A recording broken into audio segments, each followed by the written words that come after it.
आइए आज geomorphological equation भूआकृतिक समीकरण पर चर्चा कर ली जाए। भूआकृतिक समीकरण है क्या? What is geomorphological equation? यानी किसी भी स्थान विशेष में, किसी भी क्षेत्र विशेष में विभिन्न प्रकार के स्थल रूपों को प्रभावित करने वाले जितने कारक हैं, उन कारकों को सूत्र के रूप में व्यक्त करने को ही भूआकृतिक प्रक्रम कहते हैं, जियोमॉर्फोलॉजिकल इक्वेशन कहते हैं। इस तरह जियोमॉर्फोलॉजिकल इक्वेशन का भूआकृति विज्ञान में सर्वप्रथम प्रतिपादन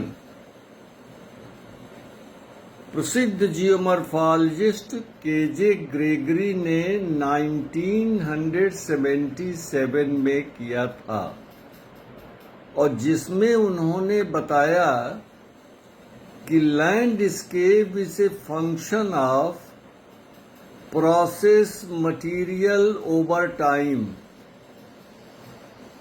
और संक्षिप्त रूप में लैंडफॉर्म के लिए उन्होंने एफ लेटर का प्रयोग किया, प्रोसेस के लिए पी, मटेरियल के लिए एम और समय के लिए डीटी। तो समीकरण तो पुस्तक में दिया हुआ है, लेकिन उसको हम जबानी यहाँ लिख के तो नहीं बता सकते, लेकिन जबानी बता रहे हैं। एफ माने landform, F is the function, small F, तो F is the function of P, M and D T.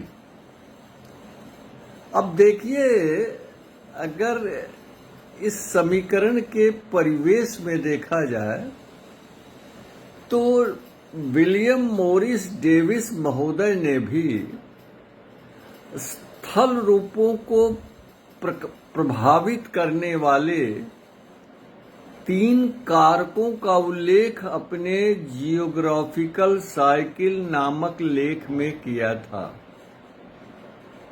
और जिसको आज सब लोग इस रूप में व्यक्त करते हैं कि landscape is a function of structure, process and stages. यानी स्थल रूप संरचना, प्रक्रम और अवस्था का प्रतिफल होता है। मैं आपको स्मरण दिलाना चाहता हूं और एक तरह से अवगत कराना चाहता हूं कि डेविस महोदय ने अपने किसी भी लेख में इस तरह के वक्तव्य का प्रयोग नहीं किया कि landscape is a function of structure, process and stages.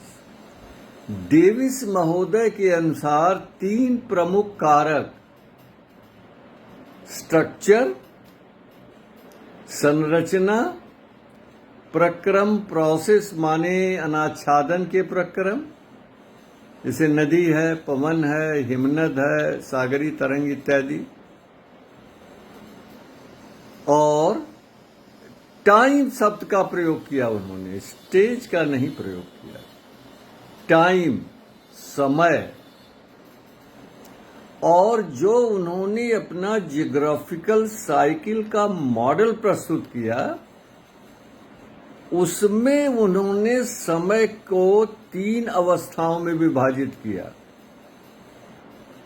प्रारंभिक अवस्था यानी तरुणावस्था, मध्यवर्ती अवस्था अर्थात प्रौढ़ावस्था, और अंतिम अवस्था यानी जीर्णावस्था, जिसको बहुत से जियोमॉर्फोलॉजिस्ट ने अलग अलग टर्मिनोलॉजी से व्यक्त किया है। जैसे यूथफुल स्टेज को जुवेनाइल स्टेज कहा, मैच्योर स्टेज,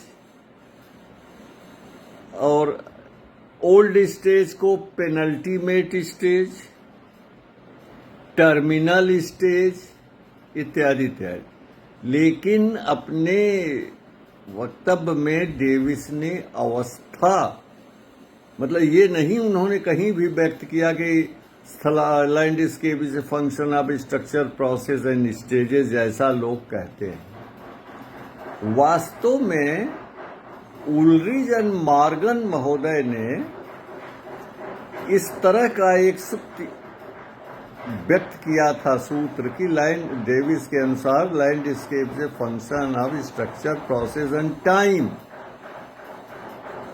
डेविस ने यह सूत्र या समीकरण व्यक्त नहीं किया था। हाँ, अपने लेख में उन्होंने स्थल रूपों के प्रभावित करने वाले इन 3 कारकों का विशद उल्लेख किया। इन्हीं तीनों कारकों को केजी ग्रेगरी ने 1977 में पहली बार एक समीकरण के रूप में व्यक्त किया। तो लैंडस्केप को किसी भी क्षेत्र विशेष में स्थल रूप को प्रभावित करने वाले ये 3 जो कारक हैं, तो समीकरण के ये 3 एलिमेंट हुए। कौन से? प्रोसेस यानी इरोजनल प्रोसेस या डिपोजिशनल प्रोसेस, या न कहिए बल्कि डिनुडेशनल प्रोसेस, अनाच्छादन के प्रक्रम। अनाच्छादन में दोनों आ जाता है, वेदरिंग भी, अपक्षय भी और इरोजन भी। फिर स्ट्रक्चर को डिटेल में लीजिए, विशद रूप में लीजिए। संरचना के अंदर चट्टानें कौन सी हैं, चट्टानों के प्रकार, चट्टानों की बनावट, उनके स्तर किस प्रकार हैं, इत्यादि इत्यादि। तो प्रोसेस हो गया, स्ट्रक्चर हो गया, और अमुक क्षेत्र में अमुक प्रक्रम किसी विशिष्ट प्रकार की संरचना पर कितने समय तक काम किया, ये टाइम। तो इस इक्वेशन को अध्ययन करने के लिए ग्रेगरी ने 4 स्टेप्स बताए। पहला स्टेप है studying the elements of equation separately, यानी इस समीकरण के जो तत्व हैं 3, उनका अलग अलग अध्ययन करना किसी क्षेत्र विशेष में। अब जैसे प्रोसेस है, तो अब प्रोसेस में हम देखेंगे अमुक क्षेत्र में अगर वो ट्रॉपिकल और सब ट्रॉपिकल रीजन है तो वहाँ फ्लूवियल प्रोसेस ज़्यादा सक्रिय होगा। ड्राई ट्रॉपिकल रीजन है तो वहाँ विंड प्रोसेस ज़्यादा सक्रिय होगा। अगर किसी क्षेत्र विशेष या देश या महाद्वीप के इर्द गिर्द जो है सागरी लहरों का प्रभाव ज़्यादा है तो वहाँ मेरीन प्रोसेस ज़्यादा सक्रिय होगा। अगर वो टेम्परेट और पोलर एरिया है तो वहाँ पेरीग्लेशियल प्रोसेस और ग्लेशियल प्रोसेस ज़्यादा सक्रिय होंगे। तो इस तरह से पहले स्टेप में, चरण में, इन जो विभिन्न एलिमेंट्स हैं उनका अलग अलग अध्ययन करना। अब जैसे जो भी प्रक्रम होगा वो किस तरह से अपर्दन करता है, उससे परिवहन किस तरह से होता है, किन परिस्थितियों में डिपोजिशन होता है, अलग अलग इस तरह से अध्ययन करना। सभी प्रक्रमों का, फ्लूवियल प्रोसेस का माने नदी का, हवा का, पवन का, सागरी तरंगों का, पेरीग्लेशियल परिहिमानी प्रक्रमों का, ग्लेशियल प्रोसेस माने ग्लेशियर द्वारा, इनका अलग अलग हम अध्ययन करें। इसी तरह स्ट्रक्चर के अंतर्गत हम अमुक क्षेत्र में देखते हैं कि शैलिकी का, पहले हम लिथोलॉजी का हम अध्ययन करते हैं कि किस प्रकार की चट्टानें हैं वहाँ, सेडिमेंट्री हैं, इग्नियस हैं, मेटामॉर्फिक है इत्यादि। फिर देखते हैं कि in the nature of the rock beds, चट्टानों के स्तर किस प्रकार के हैं, यानी वो क्षैतिज अवस्था में है, हॉरिजॉन्टल बेड्स हैं, या रॉक बेड्स आर इंक्लाइंड, झुके हुए हैं, यूनिक्लिनल हैं, एक कोण पर झुके हुए हैं, एक दिशा में झुके हुए हैं, या वलित हैं, वो फोल्डेड अवस्था में हैं, या फाल्टेड अवस्था में हैं, भ्रंशित अवस्था में हैं। इस तरह से हम चट्टानों के प्रकार, चट्टानों के स्तरों की प्रकृति और चट्टानों में ज्वाइंट पैटर्न का भी हम अध्ययन करते हैं। चट्टान वेल ज्वाइंटेड है, नॉन ज्वाइंटेड है, उसकी पोरासिटी का अध्ययन करते हैं, सरंध्रता का कि जल आसानी से जा सकता है, पोरस है यानी परवियस है या इम्परवियस है, प्रवेश्य है या अप्रवेश्य है, परमिएबल है, भेद्य है या अभेद्य है, इम्परमिएबल है, इत्यादि इन गुणों का हम अध्ययन करते हैं अलग अलग। फिर हम ये देखते हैं तीसरा जो एलिमेंट है टाइम का, कि अमुक पकम किसी अमुक क्षेत्र में कितने समय तक कार्य किया। तो इस तरह से पहले हम चरण में इक्वेशन समीकरण के तीनों तत्वों का, कारकों का अलग अलग अध्ययन। अब दूसरा स्टेप आता है बैलेंसिंग द इक्वेशन। तो बैलेंसिंग ऑफ द इक्वेशन के अंतर्गत हम जो ये विभिन्न तत्व होते हैं, फैक्टर होते हैं, कारक होते हैं, उनमें आपसी संबंध क्या है, ये देखते हैं कि अमुक प्रक्रम किसी अमुक प्रकार के शैलिकीय संरचना में किस तरह से काम किया है, तो कितने समय तक काम किया, तो उसका प्रतिफल क्या है। इस तरह से हम उनके अंदर जो है वो रिलेशनशिप की स्टडी करते हैं। बैलेंसिंग द इक्वेशंस का मतलब to study the relationship among the elements of equation. फिर हम देखते हैं तीसरा स्टेप होता है डिफरेंशिएटिंग द इक्वेशन, यानी इस समीकरण में विभेदीकरण का अध्ययन करना कि विभिन्न क्षेत्रों में किस तरह से अलग अलग इनका स्वरूप विकसित हुआ, और लास्ट में हम उनको अप्लाइंग द इक्वेशन, उन सारे के आधार पर किसी क्षेत्र विशेष में हम उनको व्यवहार मिलाते हैं, एक्चुअली उनका अध्ययन करते हैं, तब जाकर के नेट रिजल्ट आता है।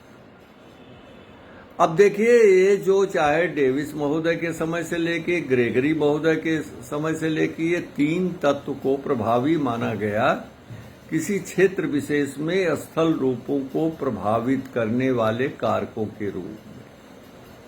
लेकिन फील्ड में स्टडी करने के बाद इलाहाबाद विश्वविद्यालय के भूगोल विभाग के भू-आकृति विज्ञानी प्रोफेसर सविंद्र सिंह ने इसमें एक तत्व और जोड़ दिया। क्यों? वो कौन सा तत्व है? एच। तो landscape is a function of structure, process, time and H. H का मतलब क्या? ह्यूमन फैक्टर, यानी ह्यूमन एक्टिविटीज। क्योंकि अध्ययन करने के बाद ये पता चला कि मनुष्य किस तरह से जियोमॉर्फोलॉजिकल प्रोसेसेस को बड़े पैमाने पर प्रभावित कर रहा है। उदाहरण दें हम आपको, आप ले लें मरीन प्रोसेस को, तो जहां पर सागरी तरंगे जो है वो तटीय भाग का तीव्रता से अपरदन कर रही होती हैं, वहां पर उनकी रक्षा करने के लिए, तटीय भागों की सुरक्षा के लिए वहां पे बोल्डर्स लगा दिए जाते हैं, ग्रोइन्स लगा दी जाती हैं, सी वॉल यानी पक्का जो है वो कंक्रीट का सी वॉल बना दी जाती है। अब नतीजा क्या होता है देखिए कि एक उदाहरण लीजिए, सागरीय तरंग वहां टकराई सी वॉल से तो रिफ्रैक्शन होता है उसका, तो एक जगह तो उससे अपरदन से बचाव हुआ, लेकिन दूसरे स्थान पर जो ही तरंगे जाके फिर और दुगनी ताकत से अपरदन करती। इसी तरह से देखिए, जिस तरह से डिफॉरेस्टेशन हो रहा है, तो जो आग वनस्पतियों से ढका हुआ भाग है, वहां पर वर्षा की बूंदें जब बनती हैं तो उनकी जो काइनेटिक एनर्जी होती है गिरने की, जो है वो जो कैनापी होता है, जो वृक्षों का मुकुट होता है, वो उनको रोक लेता है। तब क्या होता है कि ये वर्षा के बूंदे जो हैं ऊपर से अवरुद्ध होने के बाद धीरे धीरे टहनियों से, पत्तियों से होते हुए, तनों से होते हुए नीचे जमीन में आती हैं। तो मतलब उससे जो है उनका आने की रफ्तार, स्पीड बहुत मंद होती है, जिसको एक नाम दिया गया, टर्म्स दिया गया है, इनको कहते हैं हवाई सरकार, एरियल स्ट्रीम्स, हवाई नदी। ये कौन सी होती है भाई? वर्षा का जल जब वृक्षों की शाखाओं, टहनियों, पत्तों से होता हुआ, उनके तने से होता हुआ धरातल पर आता है जमीन पर, इसको कहते हैं हवाई नदी, हवाई सरकार, एरियल स्ट्रीम, क्योंकि ऊपर से नीचे। तो इन्फिल्ट्रेशन ज्यादा होता है, इरोजन कम होता है। लेकिन जहां पर वनस्पतियों को, वृक्षों को काट दिया गया, डिफॉरेस्टेशन हो गया है, वहां पर ये वर्षा की बूंदें फुल काइनेटिक एनर्जी के साथ धरातल पर आती है, और जिससे उनका जो है इरोजन की मात्रा बढ़ जाती है, अपरदन करने की शक्ति बढ़ जाती है, और सिल्ट का जमाव हो जाता है सतह के ऊपर, तो इन्फिल्ट्रेशन कम होता है, सरफेस रन ऑफ अधिक होता है।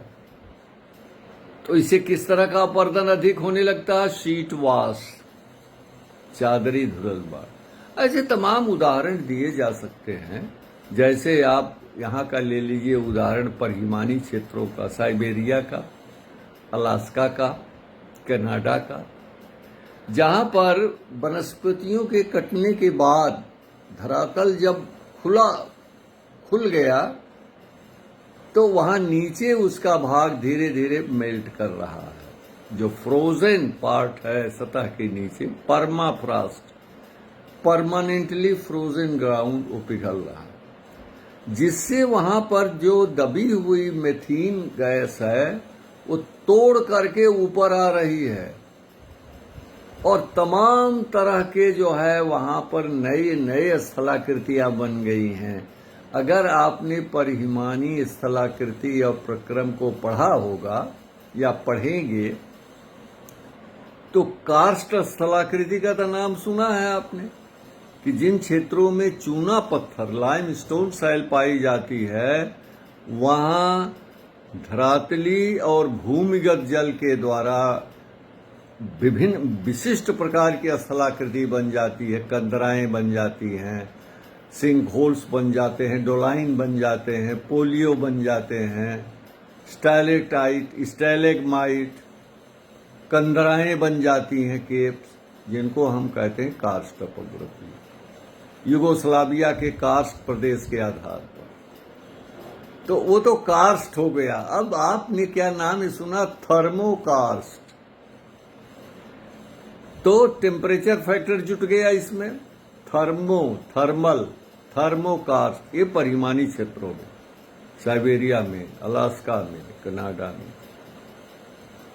और इस तरह से मनुष्य का एक और काम है, जो कार्बन का जो इमिशन ज्यादा हो रहा है, ग्लोबल वार्मिंग हो रही है, क्लाइमेट चेंज, तापमान में वृद्धि। तो इससे क्या होता है? हाई आल्टीट्यूड ग्लेशियर्स मेल्ट कर रहे हैं। जब वो मेल्ट कर रहे हैं तो उसकी इरोजन करने की कैपेसिटी बढ़ती जा रही है। तो कहने का मतलब यह है कि वर्तमान समय में man has emerged as a very potent geomorphic agent and therefore this factor can not be ignored. मनुष्य इस समय एक शक्तिशाली भूआकृतिक प्रक्रम के रूप में उभर के आया है और इसलिए किसी भी क्षेत्र में स्थलाकृतियों के अध्ययन के संबंध में मनुष्य की भूमिका को नजरअंदाज नहीं किया जा सकता। ये जिसको आप इतना पसंद करते हैं, जिस व्यक्ति को, सविन सिंह को, ये उनके द्वारा ये जोड़ा और इस तरह से उनका एक लेख भी प्रकाशित हुआ है नेशनल जियोग्राफर में जियोमॉर्फोलॉजिकल इक्वेशन पर, जिसमें एच फैक्टर को बहुत बड़े रूप में प्रदर्शित किया गया है। तो इस समय चाहे आप रवाइन इरोजन की बात कर ले, गली इरोजन की बात कर ले, वहां भी मनुष्य का बहुत बड़ा हाथ है वहां पर, जिसके वजह से इनकी तीव्रता। और इसको तो सविन सिंह ने तो फील्ड में 4 बरस 91 से 94 तक इंस्ट्रूमेंटेशन किया है गलीस के अपर्दन करने की तरीके को और उसको किस तरह से मनुष्य प्रभावित करता है। फील्ड में किया है मैंने इसका अध्ययन। इस पर पुस्तक भी एक है, फील्ड मैनुअल ऑफ गली इरोजन एंड मैनेजमेंट। इस पर जो रिजल्ट आया है उसको प्रकाशित भी हुआ है। अनल्स ऑफ जियोमॉर्फोलॉजी जर्मनी के जो सबसे ज्यादा प्रसिद्ध और महत्वपूर्ण जियोमॉर्फोलॉजी का जर्नल है वर्ल्ड में, उसमें वो लेख भी छपा हुआ है। तो ये मनुष्य का जो कार्य है इस समय भूआकृतिक एजेंट के रूप में काफी प्रभावी हो गया। तो अगर अब इस समय तो बड़े अफसोस के साथ कहना पड़ रहा है कि बहुत कम जगहों पर जियोमॉर्फोलॉजी में सीरियस रिसर्च हो रही है, क्योंकि लोग अब जो है इजी गोइंग हो गए हैं। ज्यादातर जियोमॉर्फोलॉजिकल रिसर्चेस सिमट के रह गई है बड़े पैमाने पर वेस्ट बंगाल तक, कुछ महाराष्ट्र में है और छिटपुट कुछ जगहों पर है, जैसे जेएनयू में है, बाकी जगहों पर नहीं हो रही है। लेकिन इसके लिए फील्ड स्टडी होना बहुत जरूरी है, so that you can come to a final decisive decision conclusion. ये है भूआकृतिक समीकरण। नमस्कार।